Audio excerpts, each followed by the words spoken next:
Hello আসসালামু আলাইকুম everyone. Hello আসসালামু আলাইকুম এভরিওয়ান, কি অবস্থা সবার? কেমন আছো সবাই? হ্যালো।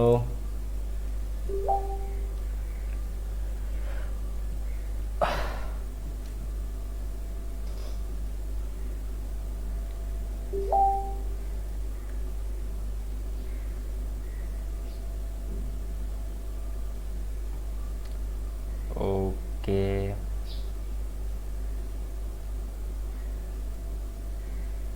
আচ্ছা, তো আমরা পড়তেছিলাম কি, মনে আছে তোমাদের? সেই চ্যাপ্টারটাতে আমরা যাব যেটা শেষ হয়েছিল না গতকালকে, আর অনেক কিছু শেখার আছে আজকেও। সো গ্রেটেস্ট সায়েন্টিফিক অ্যাচিভমেন্ট, আমরা এই চ্যাপ্টারটা পড়তেছিলাম। তো কাইন্ডলি সবাই একটু বইটা বের করে ফেলো, আর আমরা আর 2-1 মিনিট একটু অপেক্ষা করি সবাই আসতে আসতে ক্লাস, ঠিক আছে?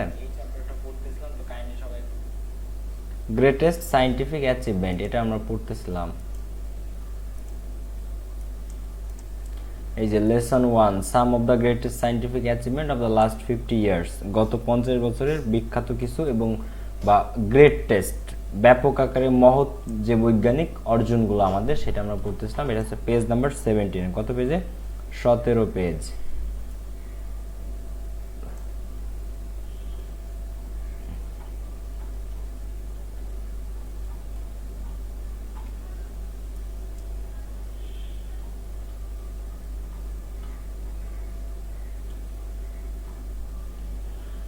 ওকে, তো আমরা লাস্ট পড়েছিলাম মুন ল্যান্ডিং, তাই না? এই মুন ল্যান্ডিং আমরা নীল আর্মস্ট্রং এরটা পড়ে শেষ করেছিলাম। The moon landing, can you remember? মনে আছে তোমাদের? চাঁদে অবতরণ। আজকে এত ফাস্ট ফাস্ট চলে আসলেন যে, আজকে ঘুমাই নাই, এই জন্য আজকে আগে আগে চলে আসছি। ভাইয়া কেমন আছো? মরিয়ম সুলতানা, এই তো মরিয়ম, ভালো আছি আমি, তুমি কেমন আছো? সাদিয়া কবির, পুলক আহমেদ, জি ভাইয়া। ওকে, সো বের করেছো সবাই? তো আমরা স্টার্ট করি। দ্য ইন্টারনেট অথবা ডব্লিউ মানে ওয়ার্ল্ড ওয়াইড ওয়েব, ডব্লিউ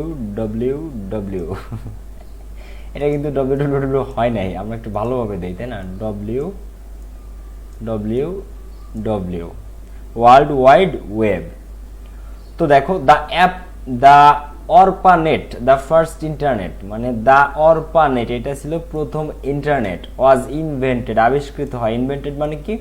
আবিষ্কৃত হয়। আর ডিসকভার মানেও কি? আবিষ্কার হওয়া। কিন্তু ডিসকভার আর ইনভেন্টেডের মধ্যে একটা পার্থক্য আছে। দেখো, ইনভেন্টেড মানেও আবিষ্কার হওয়া, ডিসকভার মানেও আবিষ্কার হওয়া, কিন্তু একটা পার্থক্য আছে। সেটা কি? ইনভেন্টেড হচ্ছে পৃথিবীতে আগে ছিল না, পৃথিবীতে আগে ছিল না, কিন্তু তুমি প্রথম আবিষ্কার করছো, তখন সেটা ইনভেন্টেড। আর পৃথিবীতে ছিল কিন্তু তুমি জানতা না, বা পৃথিবীতে ছিল এরকম জিনিস কিন্তু আমি জানতাম না, আমরা জানতাম না, তখন সেটা এখন জানলাম, সেটা ডিসকভার। সেটা কি? ডিসকভার। অর্থাৎ তুমি আগে জানতা না, পৃথিবীতে ছিল কিন্তু তুমি আগে জানতা না, আমি আগে জানতাম না, কেউ আগে জানতো না, তখন সেটা ডিসকভার। কিন্তু যেটা পৃথিবীতে ছিল না, আমরা মিলা বানাইলাম, সেটা কি? ইনভেন্টেড। ক্লিয়ার? তো মনে করো Columbus discovered America, Columbus America আবিষ্কার করেছিল। এখন এর মানে কি এই যে কলম্বাস আমেরিকা বানাইছিল, মাটি কাইটা আইনা প্রথমে মাটি রাখলো, গাছ লাগাইলো, বিল্ডিং বানাইলো, মানুষ বানাইলো, এরকম না। কলম্বাস আমেরিকা আবিষ্কার করেছিল, ডিসকভার করেছিল, মানে আমেরিকা আমেরিকার জায়গায় ছিল, কলম্বাস খুঁজে পেয়েছিল। কলম্বাস কি? খুঁজে পেয়েছিল আর কি, ঠিক আছে? কিন্তু আগে, তার আগে মানুষ জানতো না যে আমেরিকা নামে একটা জায়গা আছে যেখানে মানুষ বসবাস করে। আর এক পাশে আফ্রিকার লোকজন, কেউ আমেরিকার লোকজন চিনতো না, জানতো না, আবার আফ্রিকার লোকজন আমেরিকা কেউ চিনতো না, জানতো না। কিন্তু এটা ডিসকভার করে কে? Mister Columbus. ক্লিয়ার? ভাইয়া এখন কোন এক্সাম ব্যাচে ভর্তি হব? তোমার কথাটা আমি বুঝি নাই, মানে কোন এক্সাম ব্যাচ ভাইয়া, কিসের কথা বলতেছো? ওকে, তো দেখো, ওয়াজ ইনভেন্টেড প্রথমে কত সালে আবিষ্কৃত হয়? ইন 1969, 1969 সালে। অ্যান্ড এবং the public only had access, এবং পাবলিক মানে জনগণ অ্যাক্সেস পায় to the world wide web, এই ডব্লিউ এর স্টার্টিং ইন 1993, 1993 সালে। আবিষ্কার হয় অরপানেট নামে প্রথম ইন্টারনেট, যেটা সেটা আবিষ্কৃত হয় 1969 সালে। কিন্তু মানুষ মানে জনগণ, আমজনতা, ম্যাঙ্গো পিপল, ম্যাঙ্গো মানে আম, পিপল মানে জনগণ, মানে আমজনতা, মানে ম্যাঙ্গো পিপল এটার কানেকশন পায় কত সালে? 1993 সালে প্রথম ইন্টারনেট ইউজ করতে পারে সাধারণ পাবলিক ওয়ার্ল্ড ওয়াইড ওয়েবে। সো টুডে, বর্তমানে জাস্ট 22 ইয়ার্স লেটার, 22 বছর পরে, দ্য ওয়েব হ্যাজ রিভলিউশনাইজড, দেখো রেব আছে এখানে, আর এটা পুরো শব্দটা আছে রিভলিউশনাইজড, ঠিক আছে, মানে বিপ্লব আনা, কিন্তু এখানে আছে রেব আর এখানে আছে OLUTIONSID। সো রিভলিউশনাইজড মানে বিপ্লব নিয়ে এসেছে। The dissemination of information created a new multi-trillion-dollar economic phenomenon, played a role in revolutions and এবং has interconnected much of the globe. ওকে, তো এখানে এই ডিসেমিনেশনটা নাউন, ডিসেমিনেশনটা কি? নাউন। আর এখানে যে রেভলিউশনাইজটা এটা ভার্ব, রেভলিউশনাইজটা কি? ভার্ব। আর এই ডিসেমিনেশন, দেখো ডিসেমিনেশন বলে এটাকে, তবে ডিসেমিনেশনও বলা যায়। তো এই ডিসেমিনেশন যেটা অফ ইনফরমেশন, ইনফরমেশন মানে তথ্য, এটাও নাউন। ক্রিয়েটেড এ $multi-trillion মানে কয়েক ট্রিলিয়ন ডলারের, আচ্ছা এক সেকেন্ড, $1 ট্রিলিয়ন মানে 1000 বিলিয়ন।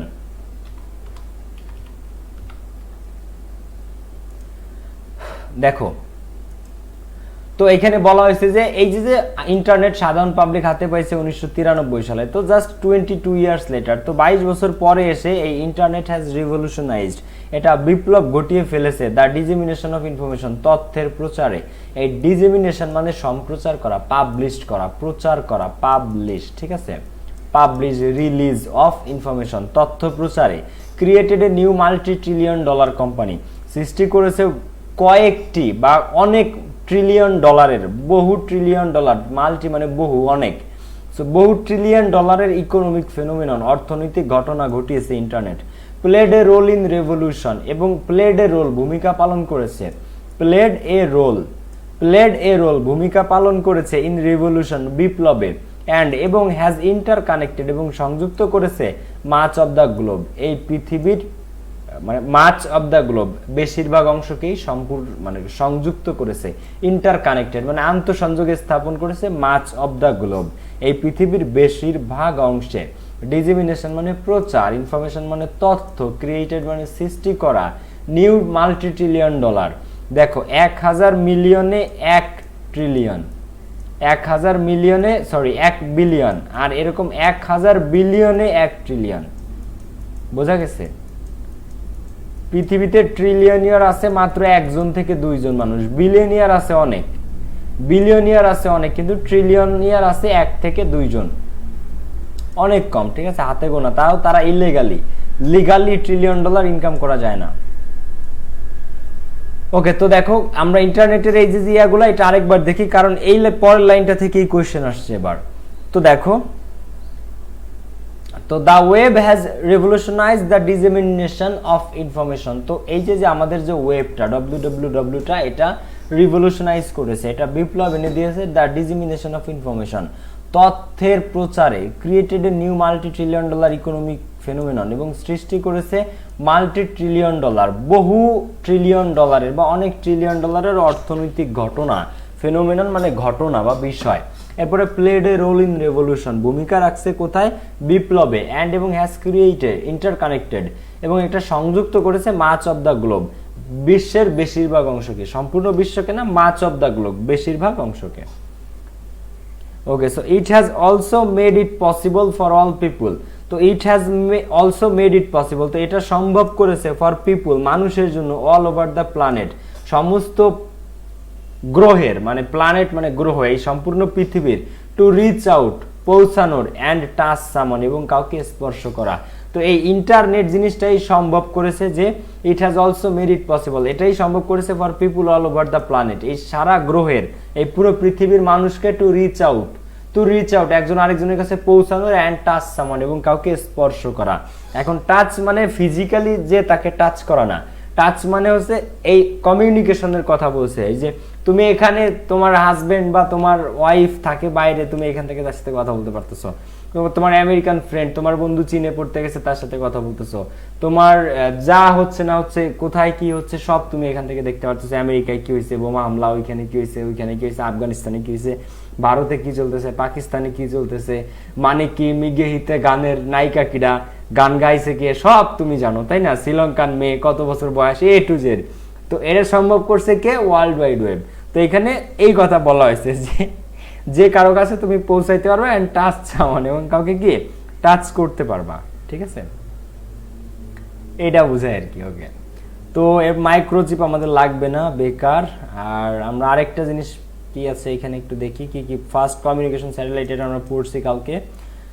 পার্সোনাল কম্পিউটার পড়েছি। আচ্ছা, সেল ফোনটা একটু পড়ে ফেলি, এত কিছু জন পড়লাম, এই একটা বাকি রেখে আর লাভ নাই, ঠিক আছে?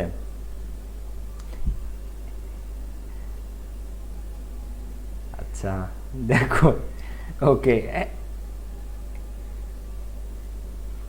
তো ওই যে একজন অলরেডি বলেও দিছে যে মানে কে মিগেহিতের বয়স 28 ইয়ার্স ওল্ড। আচ্ছা, তো দেখো, phones have been around since the late 1800s, সেই 1800 দশকের থেকে ফোন অ্যারাউন্ড, মানে আমাদের চারপাশে আমরা ফোন দেখতে পাচ্ছি। বাট কিন্তু cell phones made their appearance, কিন্তু সেল ফোন প্রথম প্রকাশ্যে আসে অনলি ইন দ্য 1990s, 1990 এর দশকে। 1990 এর দশকে। স্বর্ণালী আক্তার হাদিয়া, ওইগুলো পড়লেই হবে ভাইয়া, ওগুলো পড়লেই হবে ভাইয়া। লাস্ট ক্লাস তো 8 ছিল, এখন 13 কিভাবে? সামিয়া মুস্তাফা, তুমি মনে হয় ক্লাস করো না নিয়মিত। আচ্ছা, 5 তারিখ থেকে ক্লাস শুরু হয়েছে, আজকে হচ্ছে 13 তারিখ, এর মধ্যে একটা দিনও অফ যায় নাই। তাহলে 5, 6, 7, 8, 9, 10, 11, 12, 13, তাহলে কত হইল? ও সরি, 8, 5, 13। ও আমার ভুল হয়েছে, এটা 8 নাম্বার লেকচার, সরি। কি খাইয়া আমি আজকে এই এত বড় ভুল করলাম। আমার কাছে মনে হচ্ছে যেন যে 5 তারিখে শুরু করছি, আজকে 13 তারিখ, সো আজকে হচ্ছে 13 নম্বর লেকচার, কিন্তু ভুলে গেছি যে কোর্স শুরু হয়েছিল 5 তারিখে। সো 8, 5, 13 হবে হচ্ছে 8 লেকচার। তো 5, আরেকবার গুনি, হ্যাঁ দাঁড়াও, 5, 6, 7, 8, 9, 10, 11, 12, 13, 9 নাম্বার লেকচার আজকে, 9। কিন্তু আমার কেমন মনে হচ্ছে 13 তারিখ, সো 13তম লেকচার, কারণ একটাও তো মিস নাই, প্রতিদিন ক্লাস। সরি আর কি, আমি সরি, দুঃখিত। ওকে, দেখো, ম্যান ইজ মর্টাল, মানুষ মাত্রই ভুল করে, তাই না? ওকে, তো দেখো, বাট সেল ফোনস মেড, তো দেখো পৃথিবীতে ফোন ছিল 1800 শতক থেকেই, বাট কি 1800 দশক থেকে, মানে 1801 থেকে 1800, দেখো 1800s, 1800s মানে 1800 শতকের থেকেই ফোন অ্যাভেলেবল।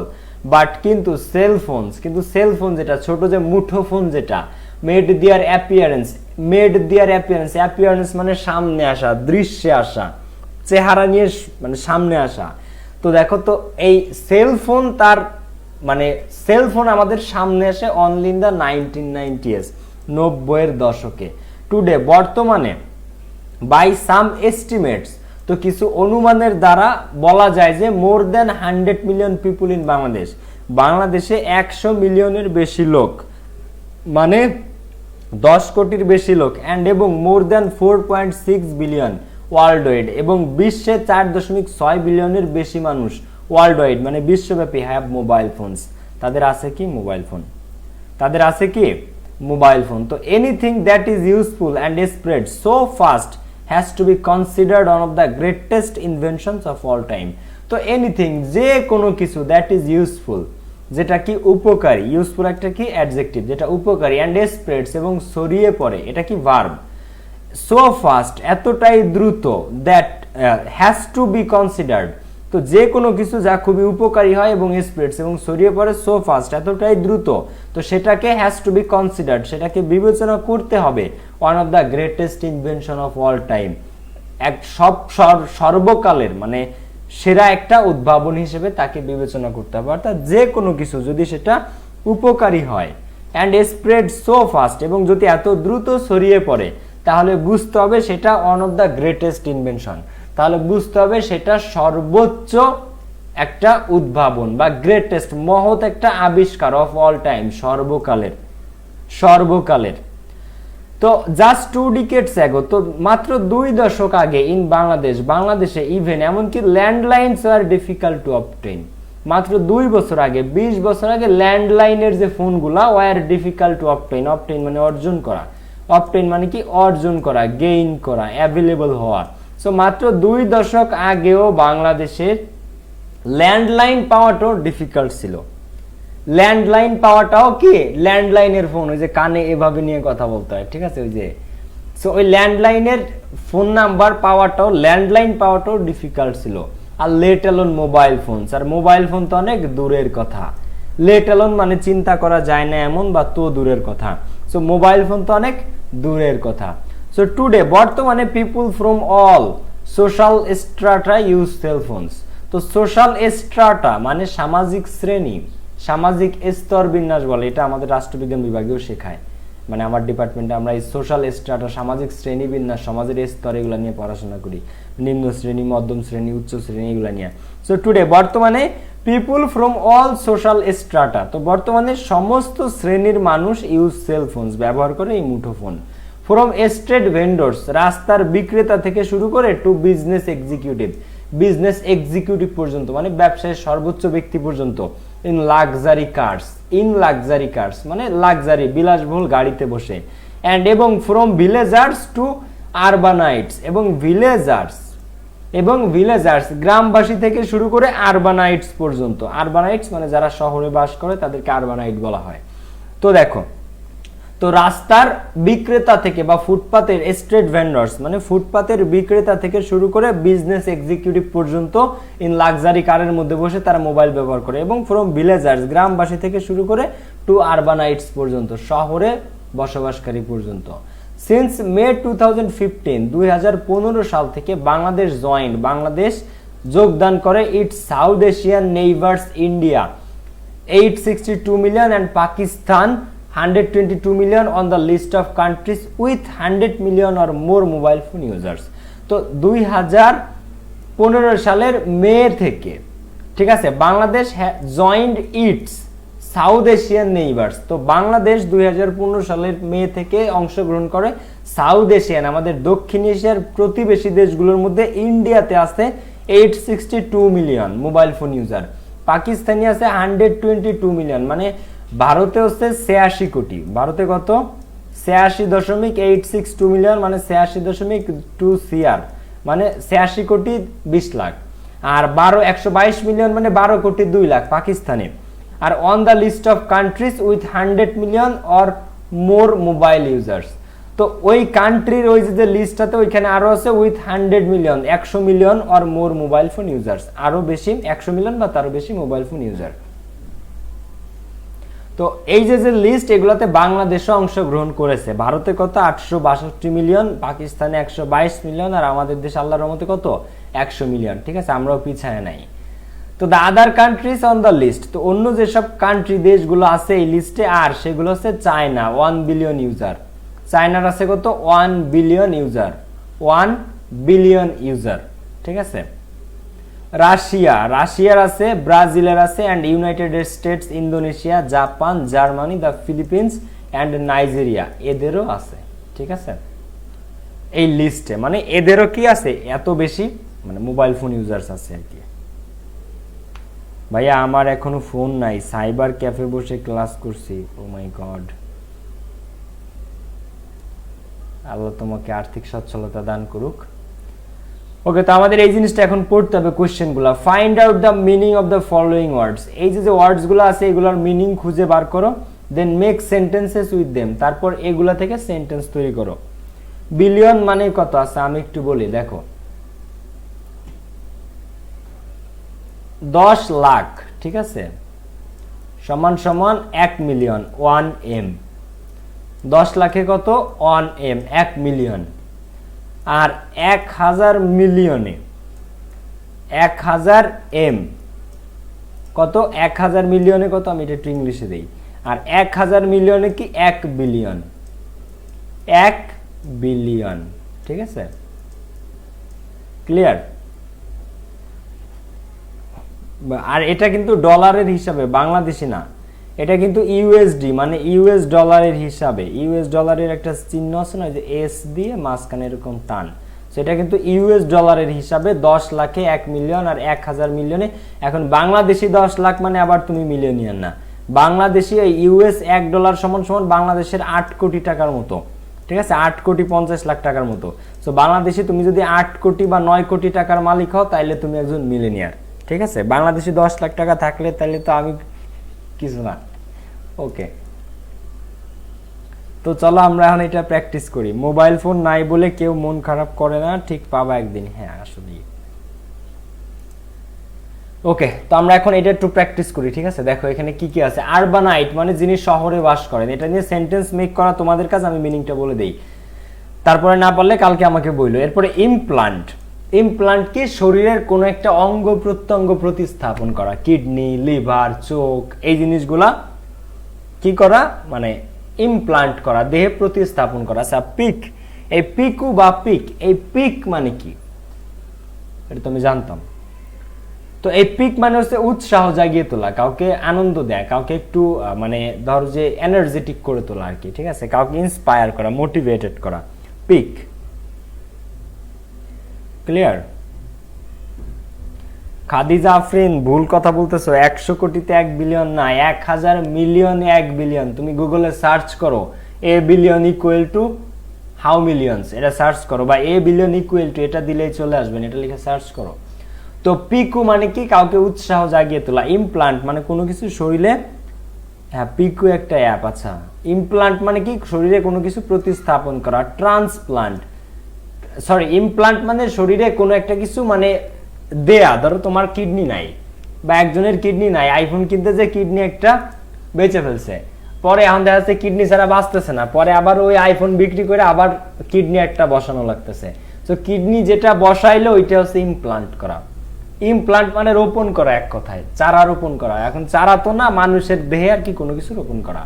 ট্রান্সপ্লান্ট মানে প্রতিস্থাপন করা, ট্রান্সপ্লান্ট মানে কি প্রতিস্থাপন করা, কি প্রতিস্থাপন করা। ওকে, এরপরে স্যাটেলাইট, মানে স্যাটেলাইট সম্পর্কে তো জানো, স্যাটেলাইট মানে হচ্ছে এটার বাংলাও স্যাটেলাইটই। আচ্ছা এরপরে অরবিট মানে কক্ষপথ, অরবিট মানে কি কক্ষপথ, অর্থাৎ মহাকাশের যেটাকে কেন্দ্র করে, মহাকাশের যে পথটাকে কেন্দ্র করে কোনো কিছু পৃথিবীর চারপাশে ঘুরে, সেটা কক্ষপথ, অরবিট। আর স্পিন অফ মানে আগের থেকে ভালো, আগের থেকে ভালো, আগে যা ছিল তার থেকে তুলনামূলক ভালো, তাকে স্পিন অফ বলে। স্পিন অফ মানে আগে যা ছিল তার থেকে এখন ছেলে ভালো। ব্রেস মানে দড়ি বা দড়ি জাতীয় কোনো কিছু, যা দিয়ে কোনো একটা কিছুকে বেঁধে রাখা হয় বা একটা জায়গায় স্থির রাখা হয়, দড়ি, ঠিক আছে, দড়ি বা দড়ি জাতীয় কোনো কিছু, এটাকে ব্রেস বলে। ইমেজিং মানে ছবি গ্রহণ করার এক ধরনের পদ্ধতি। ইমেজিং, ইমেজ মানে কি ছবি, তো ইমেজিং মানে ফটো নেয়ার এক ধরনের। আচ্ছা স্যাটেলাইট মানে কি উপগ্রহ বলা যায়? স্যাটেলাইট মানে উপগ্রহ, কিন্তু এই জিনিসটা আমি জানি না, মানে স্যাটেলাইট মানে যে উপগ্রহ এটা খুব একটা ব্যবহার করা হয় না। স্যাটেলাইট মানে আমি স্যাটেলাইট শুনলেই বুঝি যে স্যাটেলাইট কি, সো দ্যাটস ওয়াই আর কি উপগ্রহ শব্দটা আমার মাথায় ছিল না, আমি তার জন্য দুঃখিত। সো ইমেজিং মানে চিত্র গ্রহণের একটা পদ্ধতি, একটা সিস্টেম, যে সিস্টেমে ইমেজ নেওয়া হয়, চিত্র গ্রহণ করা হয়। আর স্প্যাম, স্প্যাম কি অনাকাঙ্ক্ষিত কোনো মেইল, অনাকাঙ্ক্ষিত কোনো একটা ইমেইল, অনাকাঙ্ক্ষিত কোনো একটা লিঙ্ক, অনাকাঙ্ক্ষিত কোনো একটা ভিডিও। ভিডিও বলতে ঠিক কোনো একটা কিছুর একটা লিঙ্ক পাই না আমরা, অনেক লিঙ্ক অপ্রয়োজনীয় ইমেইলে, তারপরে ফেসবুকে, মেসেঞ্জারে। আপনি এই লেখাটি শেয়ার করলে কি যেন আছে না, দেয় না মেসেঞ্জারে, যে আপনি এই লেখাটি শেয়ার করলে 10 দিনের মধ্যে একটি মহৎ সুখবর পাবেন বা বড় আকারের সুখবর পাবেন, এই ধরনের যেগুলো আছে এগুলোকে স্প্যাম বলে। অর্থাৎ অনাকাঙ্ক্ষিত যে কোনো কিছু তোমার কাছে যখন আসে তখন সেটা স্প্যাম, এবং এটা ডেফিনেটলি ইন্টারনেট ভিত্তিক হইতে হবে, ইন্টারনেট ভিত্তিক যে কোনো কিছু। তো ইমেইলের স্প্যামটা সবচেয়ে বেশি হয়, মানে ইমেইলে অনাকাঙ্ক্ষিত জিনিস সবচেয়ে বেশি আসে। স্যাটেলাইটের মিনিং উপগ্রহ, উপগ্রহ একজন বলছে উপগ্রহ, ঠিক আছে। স্যাটেলাইট মানে কৃত্রিম উপগ্রহ, আবার অরিজিনাল উপগ্রহ পাইবো না। স্যাটেলাইট মানে কৃত্রিম উপগ্রহ, মানে মানুষের বানানো উপগ্রহ। উপগ্রহ তো এমনিও আছে, কিন্তু ওই উপগ্রহ না, ন্যাচারাল যেটা সেটা না, মানুষের বানানো কৃত্রিম উপগ্রহ, উপগ্রহকে বলা হয় স্যাটেলাইট আর কি। হ্যাঁ এক্স্যাক্টলি। ওকে, তো এই জিনিসটা পারা যাবে, এটা পারা যাবে। আরবানাইট মানে যিনি শহরে বসবাস করেন। পিকু, পিকু মানে কি কাউকে উৎসাহ দেয়। ইমপ্লান্ট মানে শরীরে কোনো কিছু বসানো, কিডনি, লিভার, হার্ট। ট্রান্সপ্ল্যান্ট মানে ট্রান্সপ্ল্যান্ট মানে প্রতিস্থাপন করা। স্যাটেলাইট মানে কৃত্রিম উপগ্রহ। অরবিট মানে কক্ষপথ। স্পিন অফ মানে আগের থেকে ভালো। আর ব্রেস মানে দড়ি। ইমেজিং চিত্রগ্রহণ পদ্ধতি। স্প্যাম মানে অনাকাঙ্ক্ষিত কোনো মেইল, অনাকাঙ্ক্ষিত কোনো লিঙ্ক।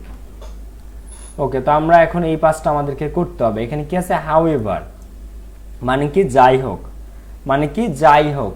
অলদো মানে কি যদিও। হোয়েন মানে কি যখন। লেট অ্যালোন ভাবা যায় না এমন বা তো দূরের কথা। আনটিল মানে পর্যন্ত। আনটিল মানে কি পর্যন্ত। আরবানাইট উই মিনিংটা কি যেন? আরবানাইট। আরবানাইট মানে যিনি শহরে বাস করেন, শহুরে বাসিন্দা। ঠিক আছে, শহুরে বাসিন্দা। ওকে, আমরা একটু অ্যান্সার করি এই পাঁচটা। হাউএভার মানে যাই হোক। অলদো মানে যদিও। হোয়েন মানে কি যখন। লেট অ্যালোন, লেট অ্যালোন মানে কি চিন্তা করা যায় না এমন বা ভাবা যায় না এমন বা তো দূরের কথা। আর আনটিল মানে যে পর্যন্ত।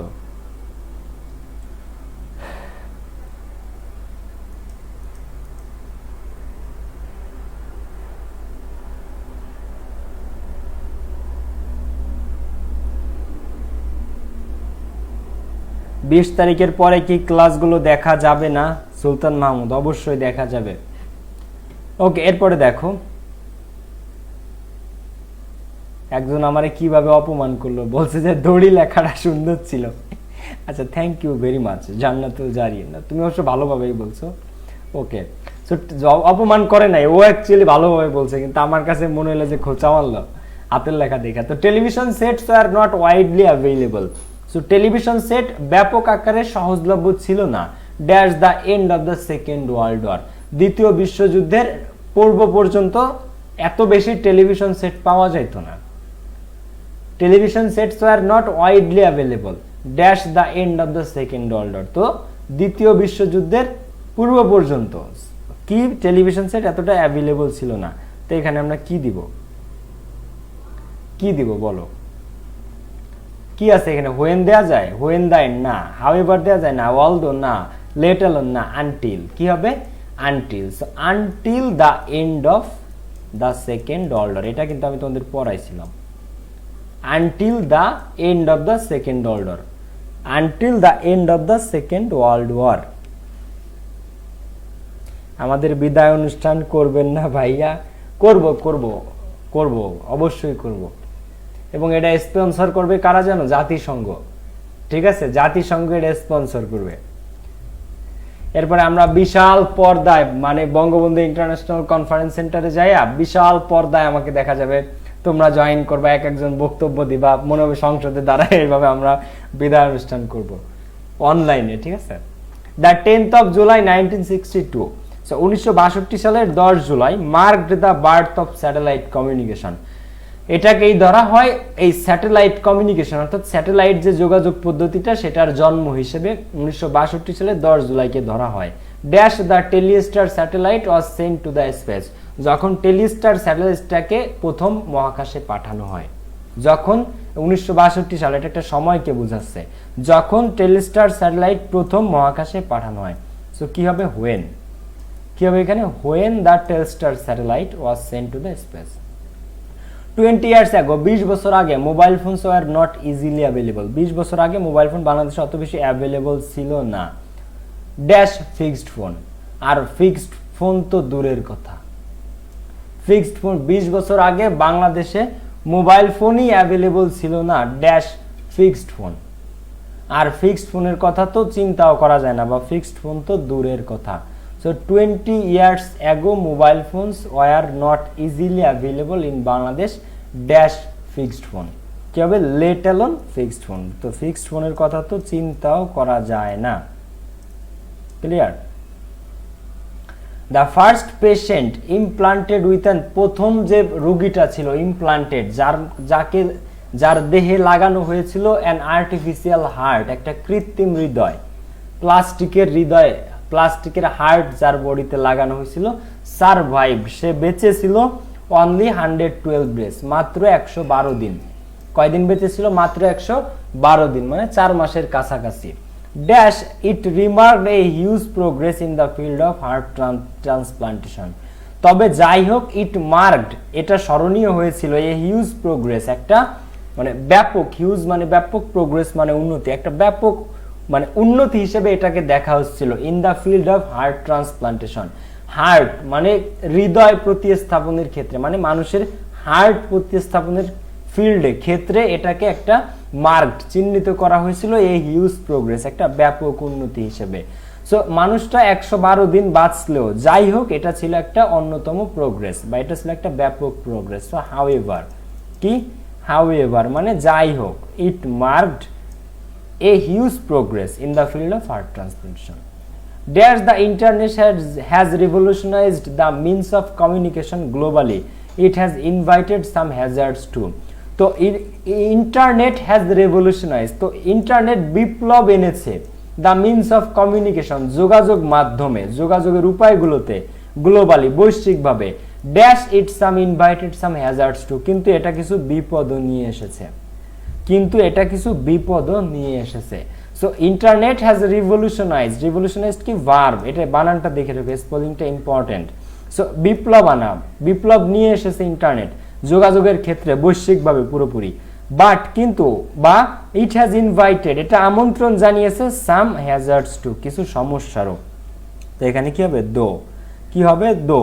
তো দো দ্য ইন্টারনেট হ্যাজ রেভলিউশনাইজড, দো মানে যদিও ইন্টারনেট বিপ্লব এনে দিয়েছে দ্য মিনস অফ কমিউনিকেশন, যোগাযোগ মাধ্যমে globally, it has invited some hazards too, কিন্তু এটা কিছু প্রবলেমও সৃষ্টি করেছে।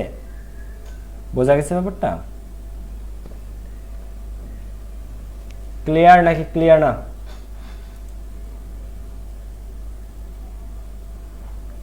ওকে, সো আমাদের নেক্সট টপিকে আমরা চলে যাই।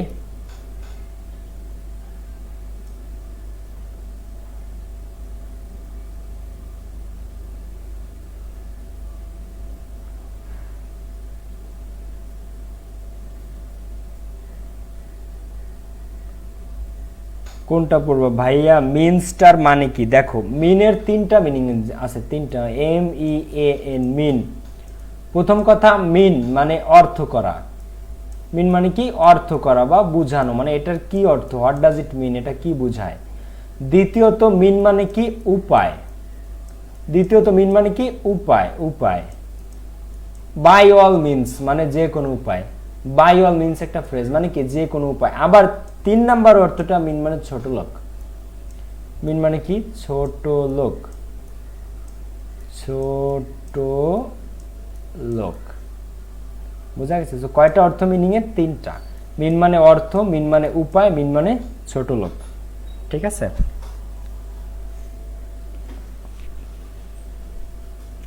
হ্যাঁ, জেবুন নেসা আতফাল, হ্যাঁ, অলদো। ভাই আপনি যে এগুলো পড়াবেন এগুলো সারা কি অন্য প্যাসেজগুলো পড়তে হবে না? এগুলাই সবচেয়ে ইম্পর্টেন্ট, বাট তারপরও যদি তুমি চাও তুমি পড়তে পারো। আচ্ছা 53 পেজ বের করো, 53 পেজ, এই লেসনটা বের করো এখন সবাই, এই লেসনটা 53, হোয়াট ইজ বিউটি, সৌন্দর্য কি। আর রেডিও সবচেয়ে কঠিন প্যাসেজ পড়ার জন্য বইয়ের। হোয়াট ইজ বিউটি, সৌন্দর্য কি। হোয়াট ইজ বিউটি, বিউটি কি, বিউটি তুমি বললে দাও যে অমুকের নাম বিউটি, কিন্তু ওই বিউটি না। ঠিক আছে? তো 53 পেজ বের করো, ইউনিট 5 এর আর্ট এন্ড মিউজিক, ইউনিট 5 এর লেসন 1, ইউনিট 5 এর লেসন 1, 53 পেজ।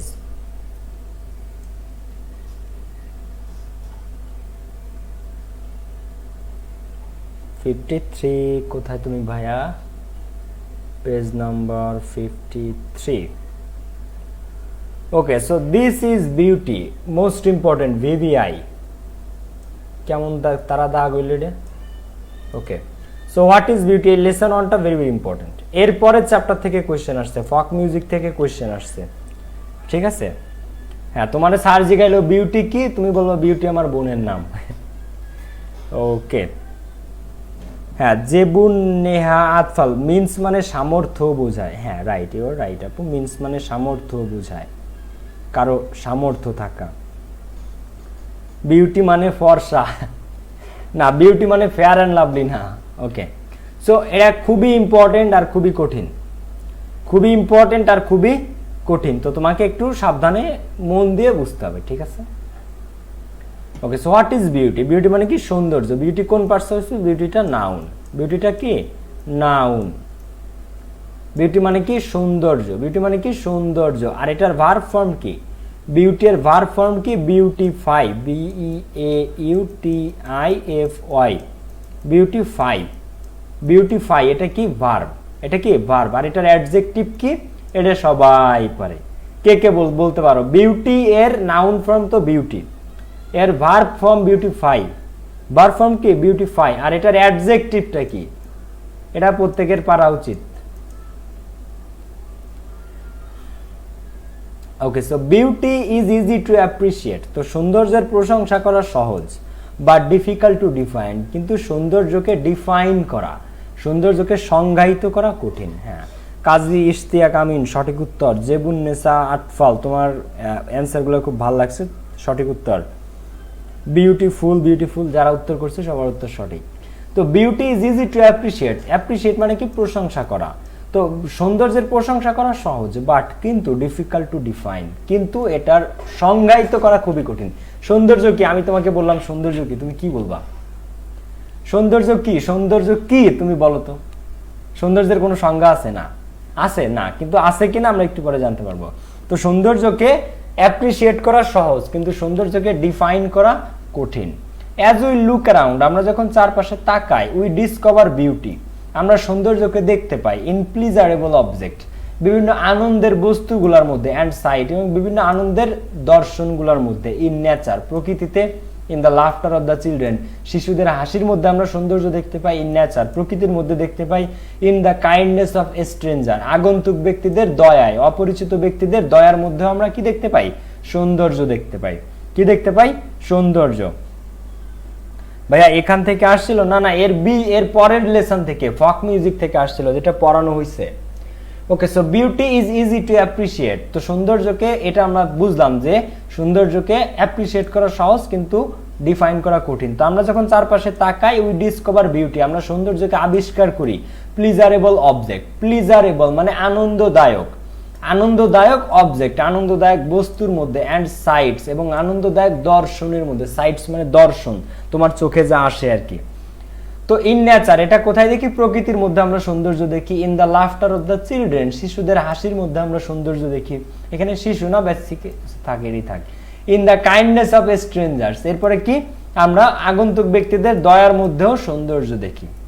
তোমাকে যখন একটা অপরিচিত ব্যক্তি হেল্প করে সেটার মধ্যে, ঠিক আছে। আর অ্যাকচুয়ালি চিলড্রেনদের হাসির মধ্যে, শিশুদের হাসির মধ্যে আমরা সৌন্দর্য দেখি। তারপরে সিনিয়র আপুদের হাসির মধ্যেও অনেকে সৌন্দর্য খুঁজে পায়। তো আর কি, এটাই বলতে চাইছে আর কি কবি। তো বাট আস্ক টু ডিফাইন, কিন্তু যখনই আস্ক করা হয় টু ডিফাইন, যে সৌন্দর্যকে সংজ্ঞায়িত করো, ভার্সিটিতে উঠবা না কয়েকদিন পরে, দেখতে পারবা। Okay, so but ask to define, তো যখন সংজ্ঞায়িত করতে বলা হয়, উই রান ইনটু ডিফিকাল্টিস, তখন আমরা পড়ে যাই বিপদে, তখন আমরা পড়ে যাই জটিলতায়। ঠিক আছে, সুরাইয়া আক্তার।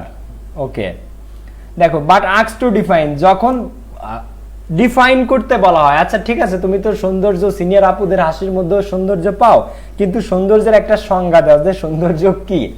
তখনই কি? উই রান ইনটু ডিফিকাল্টিস, তখনই আমরা রান ইনটু মানে পড়ে যাই, ভিতরে ঢুকে যাই, ডিফিকাল্টিস জটিলতার ভিতরে, তখন আমরা কি? জটিলতার মধ্যে পড়ে যাই। তো does beauty have an independence objective identity, তো সৌন্দর্যের কি আছে? লেখক তোমাকে প্রশ্ন করতেছে যে সৌন্দর্যের কি আছে এনি ইন্ডিপেন্ডেন্ট অবজেক্টিভ আইডেন্টিটি, কোনো স্বাধীন বস্তুগত পরিচয়, মানে সৌন্দর্যের কি কোনো স্বাধীন বস্তুগত পরিচয় আছে? মানে হচ্ছে যে মনে করো যে সৌন্দর্যের কি কোনো স্বাধীন বস্তুগত পরিচয় আছে? ধরো যে কি দিয়ে উদাহরণটা দেওয়া যায়? আচ্ছা, মানে সৌন্দর্যের কি স্বাধীন কোনো বস্তুগত পরিচয় আছে কিনা, তার মানে মনে করো এইটাই মনে করো সৌন্দর্য, সরি এটা হচ্ছে মনে করো রিমোট।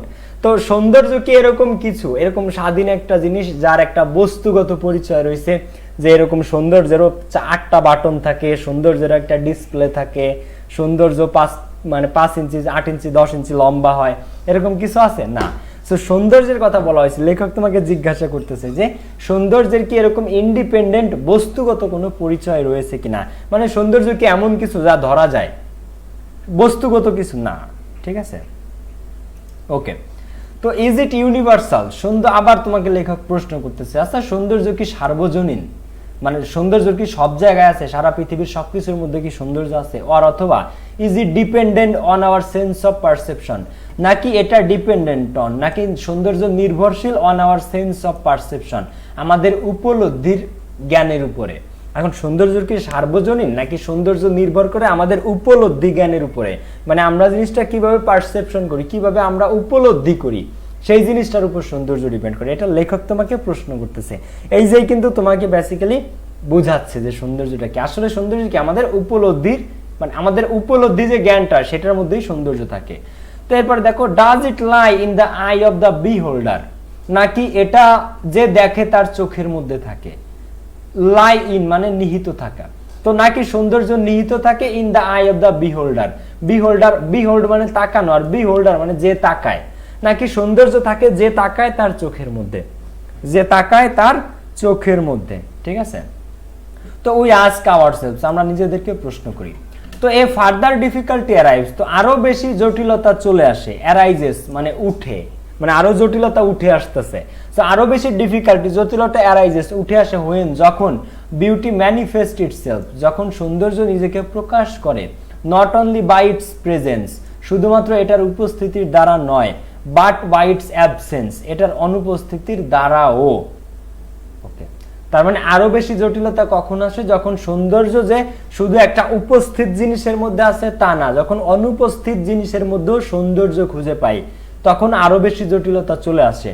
যেমন as when we are repulsed by ugliness and desire beauty, যেমন ধরো when we are repulsed by ugliness, যখন আমরা রিপালসড বাই দ্য আগলিনেস, যখন আমরা একটা কুৎসিত সিচুয়েশনের মধ্যে পড়ে যাই, কুৎসিত একটা সিচুয়েশনের মধ্যে পড়ে যাই, তখন আমরা মনে মনে কি খুঁজি, তখন আমরা মনে মনে ডিজায়ার বিউটি, সৌন্দর্যের আকাঙ্ক্ষা করি।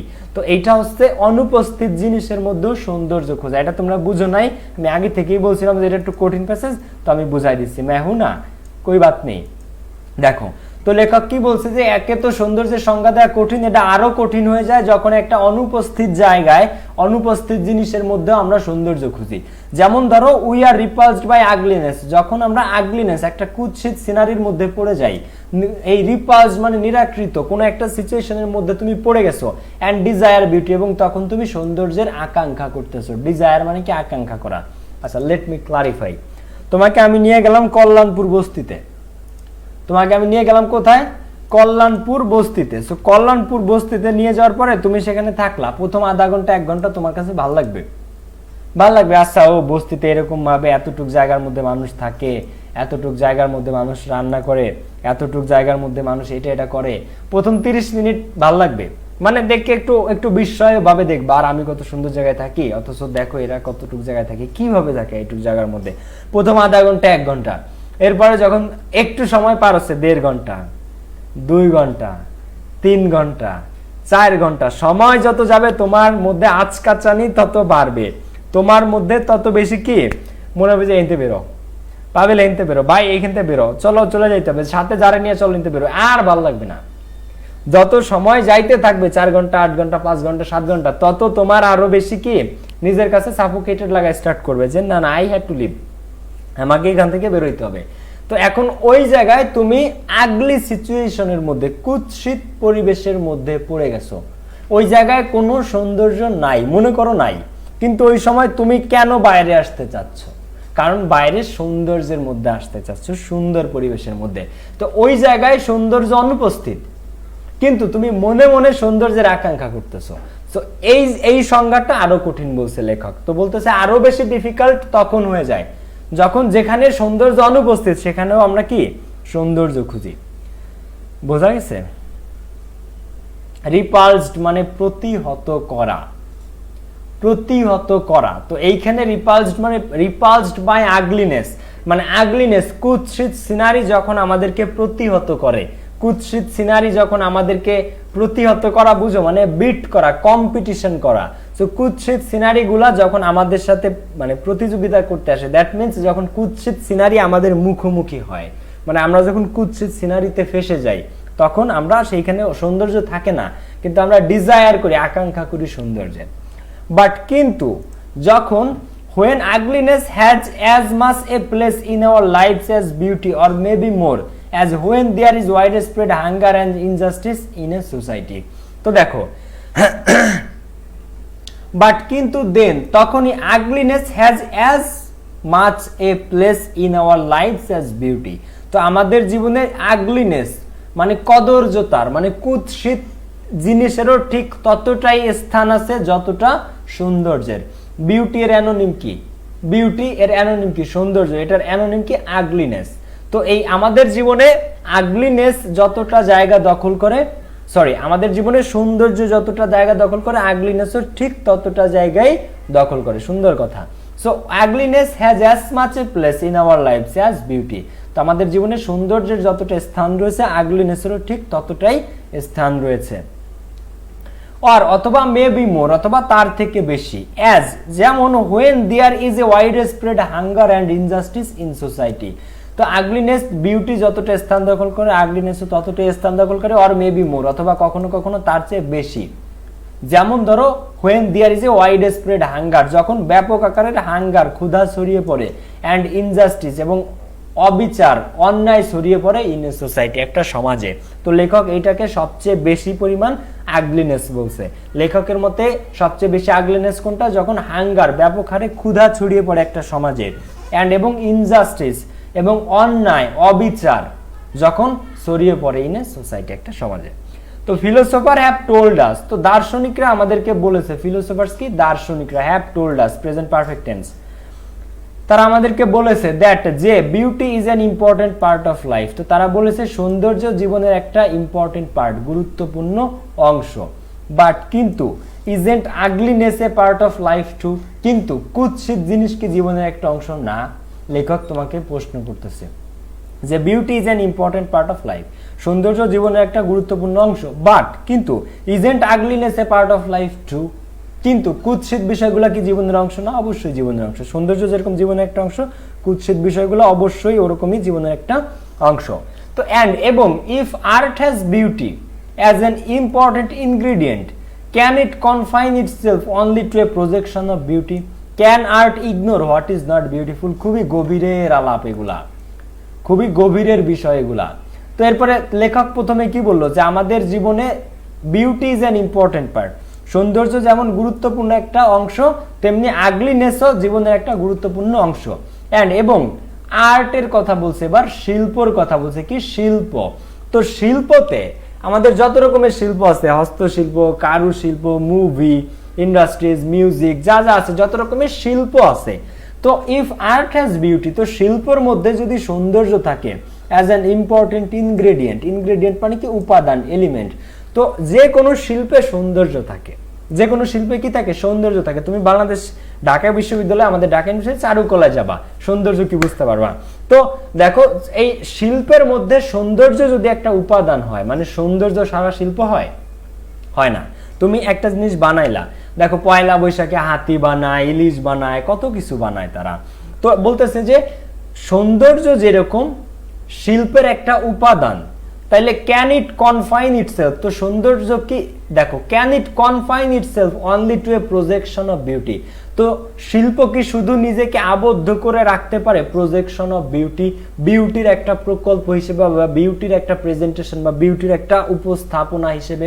দেখো বুঝো নাই না? লেখক বলতেছে কি যে সমস্ত শিল্পের মধ্যে বিউটি থাকে, সৌন্দর্য থাকে, আর সৌন্দর্য শিল্পের একটা ইম্পর্টেন্ট ইনগ্রিডিয়েন্ট, একটা গুরুত্বপূর্ণ উপাদান। তাই বলে কি শিল্প শুধুমাত্র সৌন্দর্যকেই প্রজেকশন করে যাবে, শুধুমাত্র সৌন্দর্যকেই প্রতিস্থাপন মানে প্রেজেন্টেশনের বাংলা জন্য কি? প্রতিস্থাপন না, ওটা হচ্ছে উপস্থাপন। সো প্রজেকশন মানে উপস্থাপন। তো দেখো প্রত্যেকটা শিল্পের মধ্যেই সৌন্দর্য থাকে, তাই বলে কি শিল্প শুধুমাত্র সৌন্দর্যকেই প্রতিস্থাপন হয়ে যাচ্ছে, উপস্থাপন করে যাবে বারবার? না, শিল্প শুধুমাত্র মানে শিল্পের মধ্যে সৌন্দর্য থাকাটা জরুরি, কিন্তু তাই বলে শিল্প যে সবসময় একমাত্র সৌন্দর্য নিয়েই কাজ করবে, একমাত্র সৌন্দর্যকেই উপস্থাপন করবে তা কিন্তু না। সো এরপর দেখো কি বলছে, ক্যান আর্ট ইগনোর, শিল্প কি ইগনোর করতে পারে? ক্যান আর্ট, আর্ট মানে কি? শিল্প। ক্যান আর্ট ইগনোর, শিল্প কি ইগনোর করতে পারে হোয়াট ইজ নট বিউটিফুল, যা সুন্দর না? শিল্প কি ইগনোর করতে পারে যা সুন্দর না তাকে? ক্যান আর্ট ইগনোর, শিল্প কি পারে ইগনোর করতে হোয়াট ইজ নট বিউটিফুল, যা সুন্দর না তাকে ইগনোর করতে পারবে? শিল্প যা কিছু সুন্দর না তাকে ইগনোর করতে পারে? পারে না। ক্লিয়ার? ক্লিয়ার? কনফাইন মানে কি? অন্তর্ভুক্ত, অন্তর্ভুক্ত, কনফাইন, অথবা এটার মানে আবদ্ধ বলতে পারো। So can it confine itself, এটা কি নিজেকে জাস্ট অন্তর্ভুক্ত রাখবে বা আবদ্ধ রাখবে শুধুমাত্র সৌন্দর্যের উপস্থাপনে? মানে শিল্প কি নিজেকে শুধু এটার মধ্যে আবদ্ধ রাখবে যে সে শুধু কি করবে?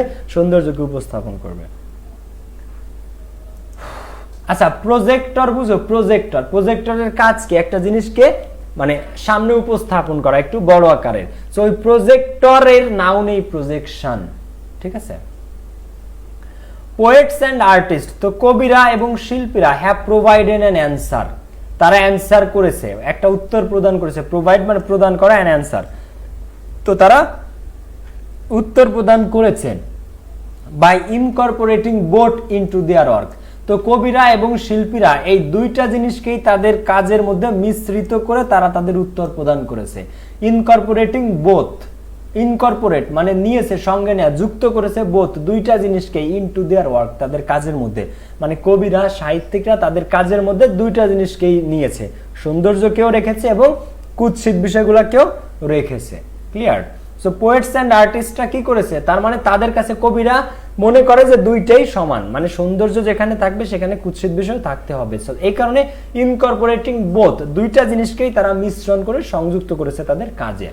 ইন ডুইং সো, এটা করতে গিয়ে, অর্থাৎ সৌন্দর্য আর আগলিনেসকে এক জায়গায় করতে গিয়ে, they have often tied beauty to truth and justice, তারা মাঝে মাঝে, তারা এটা করতে গিয়ে মাঝে মাঝে টাইড বেঁধে ফেলেছে বিউটিকে, সৌন্দর্যকে, টু ট্রুথ অ্যান্ড জাস্টিস, সত্যের সাথে এবং ন্যায় বিচারের সাথে। তো কবিরা এই কাজটা করতে গিয়ে অনেক সময় কি করেছে? সৌন্দর্যকে বেঁধে ফেলেছে ট্রুথের সাথে, সত্যের সাথে এবং ন্যায় বিচারের সাথে। মানে সত্য এবং যা সত্য এবং যা ন্যায় সেটাই সৌন্দর্য কবিদের মতে। তো এরপরে দেখো, তো তারা মাঝে মাঝে সৌন্দর্যকে বেঁধে ফেলেছে কিসের সাথে? সত্যের সাথে এবং ন্যায় বিচারের সাথে। সো দ্যাট, যাতে হোয়াট ইজ নট বিউটিফুল, যা কিছু সুন্দর নয়, অ্যাজিউমস মনে হয়, এ টলারেবল প্রপোর্শন একটা সহনীয় অনুপাত, as something that represent some truth about life, যা রিপ্রেজেন্ট উপস্থাপন করে, সাম ট্রুথ কিছু সত্য অ্যাবাউট লাইফ। তো কবি সাহিত্যিকরা কখনো কখনো এই মানে তাদের কাজের মধ্যে সত্যকে বেঁধে ফেলেছে কার সাথে? সত্যের সাথে, এবং সৌন্দর্যকে বেঁধে ফেলেছে সত্যের সাথে এবং জাস্টিসের সাথে, ন্যায় বিচারের সাথে। তারা এটা করেছে যাতে যা কিছু সুন্দর না, যা কিছু সুন্দর না সেগুলোও টলারেবল মানে সহনীয় প্রপোর্শন মানে অনুপাত, সেগুলো যাতে সহনীয় অনুপাতে রিপ্রেজেন্ট করে মানে উপস্থাপন করে সাম ট্রুথ অ্যাবাউট লাইফ, যা মানে জীবন নিয়ে, ট্রুথ অ্যাবাউট লাইফ, জীবন নিয়ে কোনো একটা সত্যকে যাতে এরাও উপস্থাপন করতে পারে। মানে কবি সাহিত্যিকরা তাদের জীবন, তাদের লেখা লেখনী সবকিছুতে দুইটা জিনিসকেই আশ্রয় দেয়, বিউটিকেও এবং আগলিনেসকেও।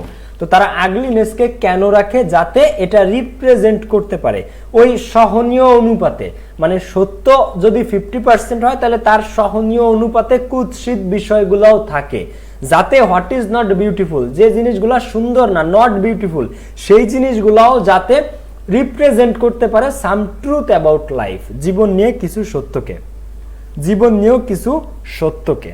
ঠিক আছে? এবার দেখো, জন কিটস নামে একজন দা রোমান্টিক পোয়েট, একজন রোমান্টিক কবি, রোট ইন হিজ এখন আবার প্রশ্ন করো না যে রোমান্টিক কবি কি বা রোমান্টিক কি।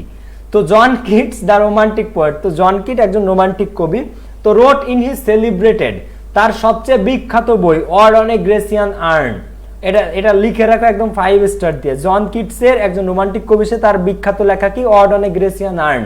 তো এই ode on a Grecian urn এইটাতে সে লিখেছে যে beauty is truth, truth is beauty, মানে যা সুন্দর তাই সত্য, যা সত্য তাই সুন্দর। তো ওই অড অন এ গ্রেসিয়ান আর্নের মধ্যে লাইনটা আছে যে বিউটি ইজ ট্রুথ, সৌন্দর্য কি? সৌন্দর্য হচ্ছে সত্য, যা সত্য তাই আর কি সুন্দর। সো বিউটি ইজ ট্রুথ, সৌন্দর্য হচ্ছে সত্য, আর ট্রুথ বিউটি, আর সত্যই সুন্দর, সত্যই সুন্দর, মানে যা সুন্দর তাই সত্য। কবি কি বলছে? কবি বলেছেন বিউটি ইজ ট্রুথ, যা সুন্দর তাই সত্য, যা সত্য তাই সুন্দর। বাই হুইচ, তো সে যে বলল যে beauty is truth, truth beauty, মানে যা সৌন্দর্য তাই সত্য, যা সত্য তাই সুন্দর। বাই হুইচ, যেটার দ্বারা হি মিনস, সে বুঝিয়েছে, দ্যাট যে ট্রুথ সত্য, even if it's not pleasant, সত্য যদি প্লিজেন্ট আনন্দদায়ক নাও হয়, ইফ ইটস নট প্লিজেন্ট, সত্য যদি আনন্দদায়ক নাও হয়, becomes beautiful at a higher level, এটাও উচ্চতর দিক থেকে বা উচ্চ মাত্রার একটা সৌন্দর্য, মানে একটা সত্য বিষয় সেটা যদি আনন্দদায়ক নাও হয়, সত্য কথা যদি আনন্দদায়ক নাও হয়, তবুও এটা উচ্চ মাত্রার একটা সৌন্দর্য। একটা সত্য কথা সেটা আনন্দদায়ক না, কিন্তু তারপরে এটা কি becomes beautiful at a higher level, এটাও উচ্চ লেভেলের, উচ্চ মাত্রার একটা সৌন্দর্য। একজন লিখেছে beauty is makeup, makeup is beauty. বাহ বাহ বাহ বাহ বাহ বাহ, beauty is makeup, makeup is beauty. ঠিক আছে, চমৎকার। এত লেজেন্ডদের পড়াই আমি, মাঝে মাঝে আমি নিজেও অবাক হয়ে যাই। Beauty is makeup, makeup is beauty. হ্যাঁ, ওকে, তোমাকে নোবেল দেওয়া হবে ভাই।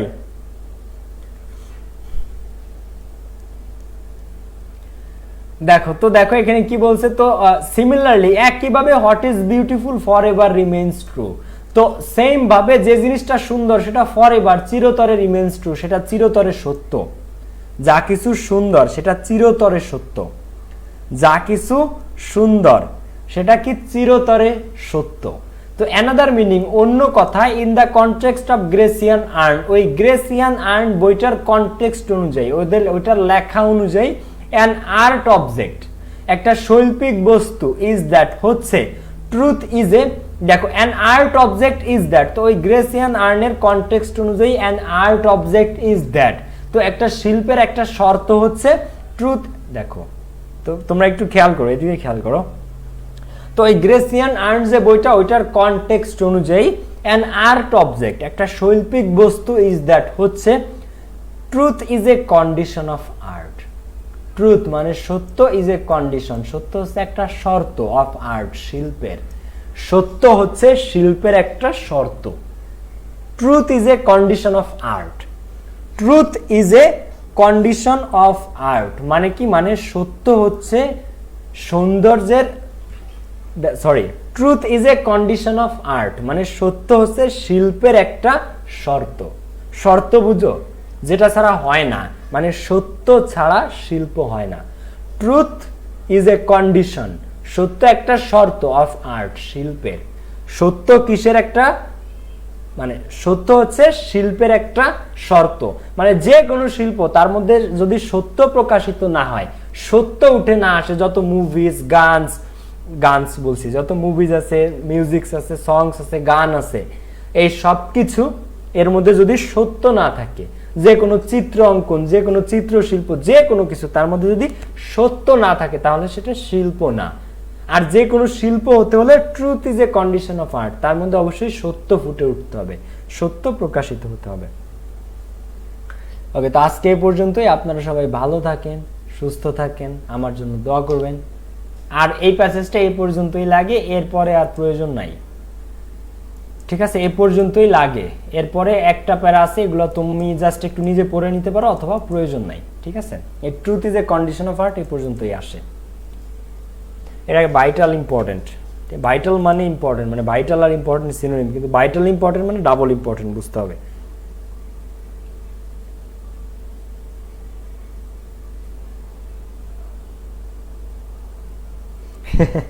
তাফিয়া বিনতে হাফিজ, ওয়েল সেড। ভাইয়া প্লিজ বলেন যে আপনার ওয়েব ক্যামের মডেল কত? ওয়েব ক্যামে ভাইয়া এটা লোকাল একটা ওয়েব ক্যাম, এটার দাম হচ্ছে 1200 টাকা। ঠিক আছে, এটার দাম হচ্ছে 1200 টাকা, নন ব্র্যান্ডেড একটা ওয়েব ক্যাম। আপনি এইচএসসির পরে কোথায় কোচিং করেছেন? আইকনে করতাম আমি, আইকন। ঠিক আছে,